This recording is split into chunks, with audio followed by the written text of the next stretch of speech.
और मैं उपेंद्र राय जी से गुजारिश करूंगा कि आप कृपया मंच पर आएं और आपको शॉल भेंट करने के लिए मैं गुजारिश करूंगा बोनी कपूर जी से। बहुत तकलीफ दे रहा हूं आज भाई और माला भी आप पहना दीजिएगा, जयमाला की रस्म। और अनु कपूर जी, मैं चाहूंगा आप अपने कर कमलों से शॉल और स्मृति चिन्ह भेंट करें। उपेंद्र राय जी को हमारे संरक्षक हैं।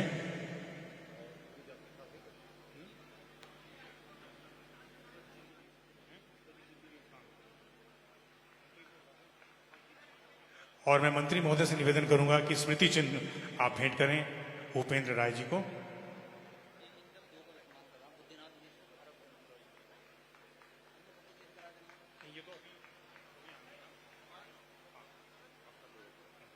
और अब मैं उपेंद्र जी से गुजारिश करूंगा कि वो संबोधित करें हम सबको। आज के कार्यक्रम में बहुत बड़ा योगदान है उपेंद्र जी का। मैं सिर्फ 1 मिनट समय लूंगा क्योंकि हमारे जो कविवर बंधु हैं उन लोगों को भी अपनी उपस्थिति दर्ज करानी है और ज़्यादा मैं बोलता हूं तो समय ज़्यादा ले लेता हूं, इसलिए मैंने सोचा है कि बस 1 मिनट में अपनी बात समाप्त करूंगा।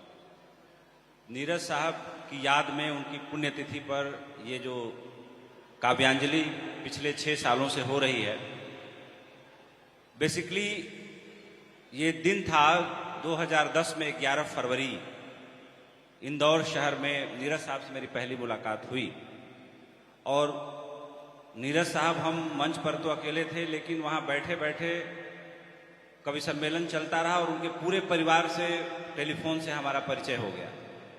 तब का दिन है, आज का दिन है, हम लोग परिवार की तरह ही रहते हैं, सुख दुख बांटते हैं और हमेशा जुड़े रहते हैं।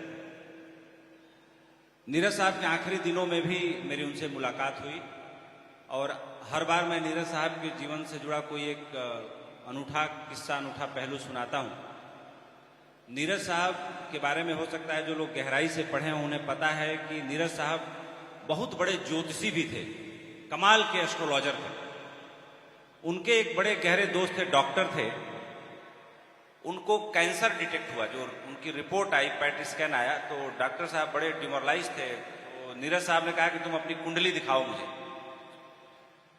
तो कुंडली नीरज साहब ने देखी और कहा कि तुम्हें कैंसर, कर्क रोग जैसी बीमारी हो ही नहीं सकती। तो डॉक्टर साहब ने कहा कि नहीं, बहुत अच्छी जगह से चेकअप कराया है, दिल्ली में रिपोर्ट आई है। तो उन्होंने कहा मेरे कहने से दोबारा कराओ और अगर तुम्हें कर्क रोग दोबारा निकल आया तो मैं जीवन में कुंडली देखना छोड़ दूंगा, फिर दोबारा कभी कुंडली नहीं देखूंगा। उन्होंने दोबारा चेकअप कराया और उनकी रिपोर्ट निगेटिव आई। तो नीरज साहब गुणों की भरमार थे, गुणों की खान थे। और आज जावेद अख्तर साहब को इस मंच से सम्मानित किया गया, तो सही अर्थों में पिछले साल अन्नू कपूर साहब ने इस मंच की शोभा बढ़ाई और जावेद अख्तर साहब बहुत बड़ी शख्सियत हैं। मैं कह सकता हूं कि मैं अपने जीवन में कुछ वक्ताओं से जो प्रभावित हुआ हूं उसमें मैं ओशो आचार्य रजनीश का नाम सबसे पहले लेता हूं। दूसरे नंबर पर मैं अटल बिहारी वाजपेयी का नाम लेता हूं और तीसरे नंबर पर मैं जावेद साहब का नाम लेता हूं कि उनकी भी जो वाक कला है, जो मर्मज्ञता है विषय के बारे में, वो कमाल की है। और चौथे नंबर पर मैं अपने बड़े भाई कुमार विश्वास का नाम लेता हूं। और उसके बाद मैं कह सकता हूं कि पिछले साल से मैंने अन्नू कपूर साहब को अंताक्षरी में तो देखा था। मेरी पत्नी यहाँ बैठी हुई है, वो अन्नू कपूर साहब जब अंताक्षरी करते थे तो वहां गई थी पार्टिसिपेट करने, उनसे मिलने ही आई हैं। तो अन्नू कपूर साहब ने जो पिछले साल जो अपना उद्बोधन और संबोधन दिया था वो भी बहुत कमाल का है। और हाल फिलहाल में किसी के संबोधन से प्रभावित हुआ हूं तो वो अन्नू कपूर जी हैं।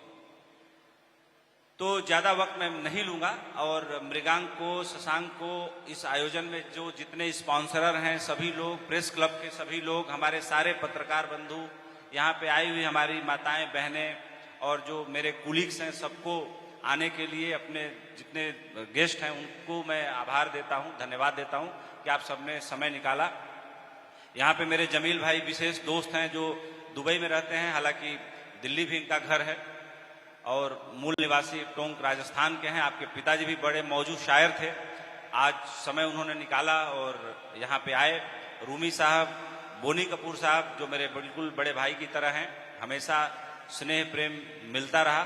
और इस मंच पे जितने लोग बैठे हैं, मैं कह सकता हूँ कि बाहर की दुनिया में हो सकता है लोग मेरे से इत्तेफाक रखते हो न रखते हो, लेकिन इस मंच पे जितने लोग बैठे हैं मैं मन से मानता हूँ कि सब लोग मुझे बड़ा प्यार करते हैं। तो आप सभी का बहुत बहुत आभार। रूमी साहब आपका भी बहुत सारा आभार। धन्यवाद। जय हिंद, जय भारत।